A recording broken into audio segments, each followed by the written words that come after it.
السلام علیکم ورحمۃ اللہ وبرکاتہ۔ آج کے سچ کے ساتھ میں ہوں وسیم عباسی۔ کیا پاکستان کا نظام تبدیل ہو رہا ہے؟ آج بڑی خبر سامنے آئی ہے کہ پاکستان کا موجودہ نظام نہیں چل سکتا، اور یہ بات کس نے کی ہے؟ یہ پاکستان میں اسٹیبلشمنٹ کے قریب سب سے طاقتور وزیر جو ہیں محسن نقوی، انہوں نے باقاعدہ طور پہ آج اعلان کیا ہے۔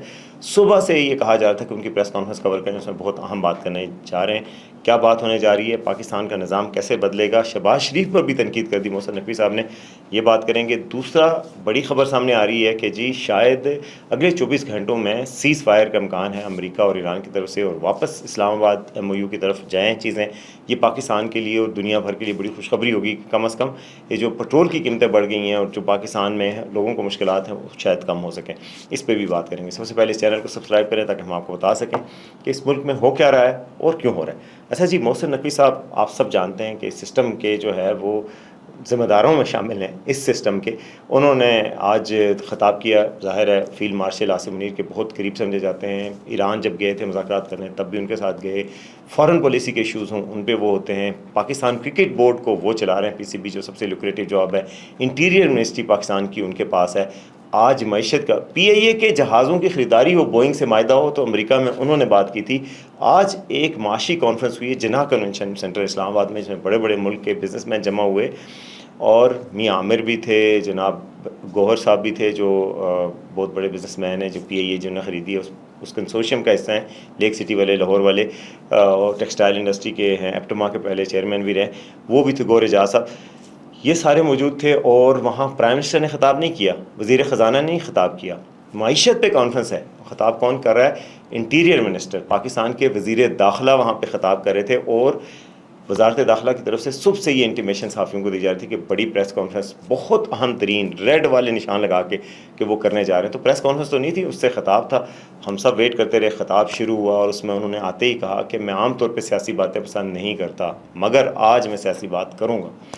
پھر انہوں نے جو سیاسی بات کی اس میں انہوں نے اس نظام کو لپیٹے جانے کی نوید سنا دی ہے، اور اس میں انہوں نے کہا کہ جی موجودہ نظام 10 سال بھی اور چلے تو یہی نتیجہ نکلے گا، یہ نظام یوں نہیں چل سکے گا۔ اس میں انہوں نے کہا کہ جی لیپ ٹاپ دینے سے نوجوان نہیں بدلیں گے، کاکروچ کہیں یا جو بھی کہیں، یہ جب کاکروچ سیدھے ہوں گے تو سب کچھ الٹ سکتے ہیں، یہ بھی کہا۔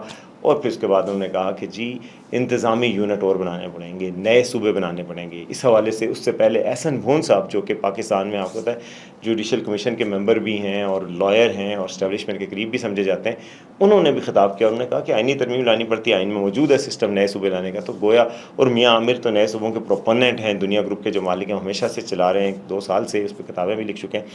تو یہ سب ایک نئے سسٹم کی بات کریں، نیا سسٹم کیا ہوگا۔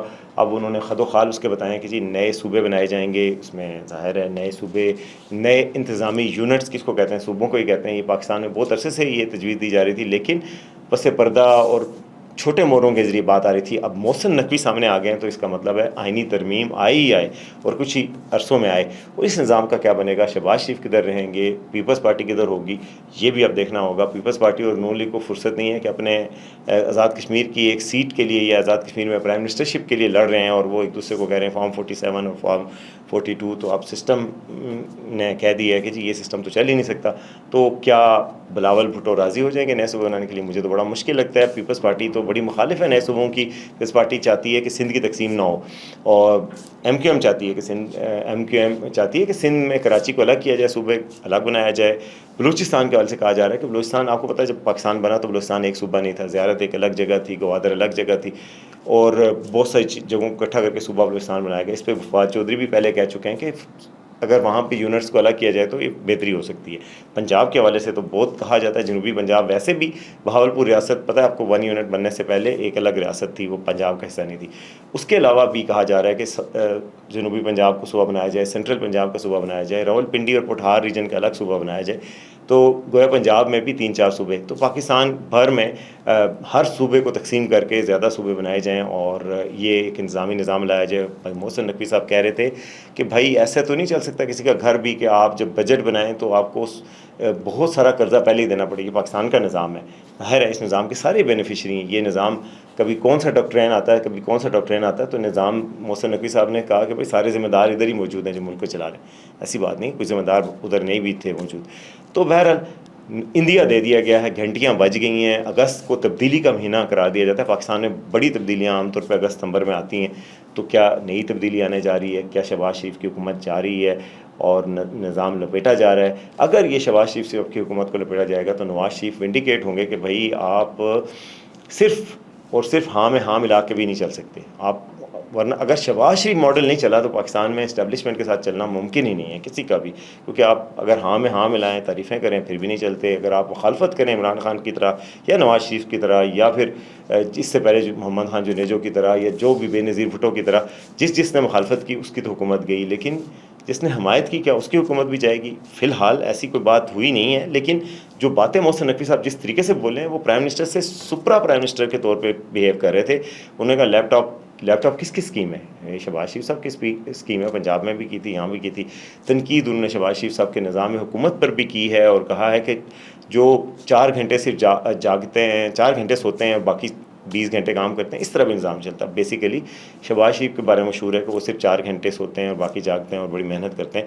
ان پہ بھی تنقید، آپ کو بھی سوچ سکتے ہیں کہ کسی ملک کا وزیر داخلہ اٹھ کے پرائم منسٹر کو بھی کہ ہر اقدام کی تنقید کرے اور اس طرح معیشت پہ کانفرنس چیئر کرے، یہ پاکستان میں عجوبے ہوتے ہیں اور یہ بھی ہمیں دیکھنا پڑ رہا ہے۔ پی سی بی کے چیئرمین انٹیریئر منسٹر نے پاکستان کا نظام بدلنے کی نوید دے دی ہے۔ یہ ہے آج کی سب سے بڑی خبر اور شاید اس مہینے کی بھی اور سال کی بھی بڑی خبر ثابت ہو۔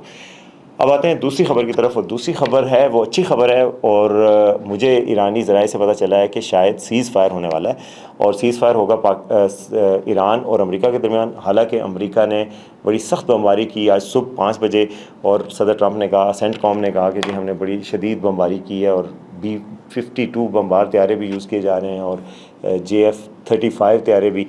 ادھر سے ایران نے کہا کہ جب ایران نے جواب ابھی نہیں دیا تھا تو میں نے یہ ٹویٹ کیا ہوا تھا کہ جی یہ سیز فائر کا امکان ہے اگلے 24 گھنٹوں میں، اور مجھے جو بتایا گیا تھا کہ ایران جواب دے گا جو صبح امریکہ نے حملے کیے ہیں، اور اس کے بعد سیز فائر کی بات ہوگی۔ تو بڑا امکان نظر آ رہا ہے کہ یہ اگلے 24 گھنٹوں میں سیز فائر کا اناؤنس ہو سکتا ہے، دوبارہ سے اسلام آباد پروسیس ہو سکتا ہے، اور محسن نقوی کے بارے میں کہا جا رہا ہے کہ اگلے 2-3 دنوں میں وہ ایران کا دورہ بھی کر سکتے ہیں۔ تو یہ ایک اچھی خبر اس لیے ہوگی کہ پٹرول کی پرائسز آپ کو پتہ ہے جب سے انہوں نے ڈیلی کا سسٹم شروع کیا 25 روپے قیمت بڑھ چکی ہے پٹرول کی، اور کم کتنی ہوتی ہے روز ہوتی ہے، کبھی 75 پیسے کم، کبھی 1 روپے کم۔ جب 1 روپے کم ہوتی ہے تو 2 روپے بڑھاتے ہیں، جب 75 پیسے ہوتی ہے تو اب آج دیکھ لیجیے گا کتنے بڑھائیں گے۔ وہ کہتے ہیں یہ نیا نظام جو آیا ہے پٹرول کی قیمتوں کے روزانہ تعین کا، اس کا عوام کو تو کوئی فائدہ نہیں ہوا۔ کہا جاتا تھا کہ روز سستی ہوں گی، روز مہنگی ہوں گی۔ جب روز سستی ہوتی ہیں تو پاکستان میں نہیں سستی ہوتی، مہنگی ہوتی ہیں تو 7 روپے مہنگی، 5 روپے مہنگی ایک روز کے حساب سے۔ تو یہ اچھا ہوگا اگر سیز فائر ہو جاتا ہے تو یہ پٹرول کی قیمت مستقل نیچے آئے گی، پاکستان کی اسٹاک مارکیٹ اوپر بڑھے گی، حالات بہتر ہوں گے، انویسٹمنٹ کی کوئی بات ہوگی، باقی چیزیں بہتر ہوں گی۔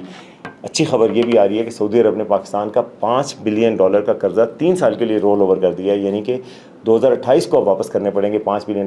وہ پاکستان کے لیے بہت بڑا ایک فسکل سپیس پیدا ہو جائے گی، جس کی وجہ سے فوری طور پہ ڈیفالٹ کا خطرہ یا پیسے ادھر ادھر سے مانگنے کا مسئلہ نہیں رہے گا۔ تو یہ بڑی اچھی خبر ہے۔ کل اسٹیٹ بینک کے گورنر جمیل صاحب نے یہ خبر دی تھی۔ اب حکومت کی طرف سے مکمل طور پہ تو اس کو مزید نہیں آیا فائنانس کی طرف سے، لیکن یہ ظاہر ہے اسٹیٹ بینک کے گورنر ایسے تو بات نہیں کریں گے، تو یہ بہت بڑی خبر ہے کہ سعودی عرب نے پاکستان کا قرضہ رول اوور کر دیا ہے۔ تو اگر سیز فائر ہوتا ہے تو سیز فائر سے پھر بہتری آئے گی، پٹرول کی قیمتیں کم ہوں گی، حالات بہتر ہوں گے، یہ پاکستان میں جو لگاتار جو آسٹیرٹی میئرز تھے وہ ختم ہوں گے، اور پھر لوگ کوئی بزنس کا سوچیں گے، کسی کام کا سوچیں گے۔ اس وقت تو کوئی چیز سوچی نہیں جا رہی۔ ہر شخص جو 50,000 یا 25,000 کما رہا ہے اور جو 25 لاکھ کما رہا ہے وہ سب پریشان ہے، تو وہ ساری پریشانی ختم ہوگی۔ تو اس لیے ہمیں دعا کرنی چاہیے، اللہ کی ذات کے سوا تو کوئی سننے والا نہیں ہے، کہ اللہ تعالیٰ جو ہے وہ ایسا راستہ کھولے کہ امن کا راستہ ہو، کیونکہ امن جو ہے وہ ہی خوشحالی، یہ اللہ کی بہت بڑی نعمت ہے۔ آپ دیکھیں کہ سورہ قریش ہے، اس میں اللہ تعالیٰ نے کہا لِإِيلَافِ قُرَيْشٍ إِيلَافِهِمْ رِحْلَةَ مِنَ الشِّتَاءِ وَالصَّيْفِ۔ تو اللہ تعالیٰ نے کہا کہ قریش کو شکر ادا کرنا چاہیے کہ ہم نے ان کو بھوک سے بدامنی سے نجات دی۔ تو یہ جو بھوک اور بدامنی اور یہ سب ہوتا ہے، یہ اس سے نجات بھی بہت بڑی اللہ کی رحمت ہوتی ہے۔ تو ہمیں دعا کرنی چاہیے کہ اللہ تعالیٰ جو ہے اس ملک کو امن کا گہوارہ بنائے، اس دنیا کو بھی امن کا گہوارہ بنائے، اور حالات بہتری کی طرف جائیں۔ اب تک کے لیے اتنا ہی، دیکھتے ہیں آج کا سچ۔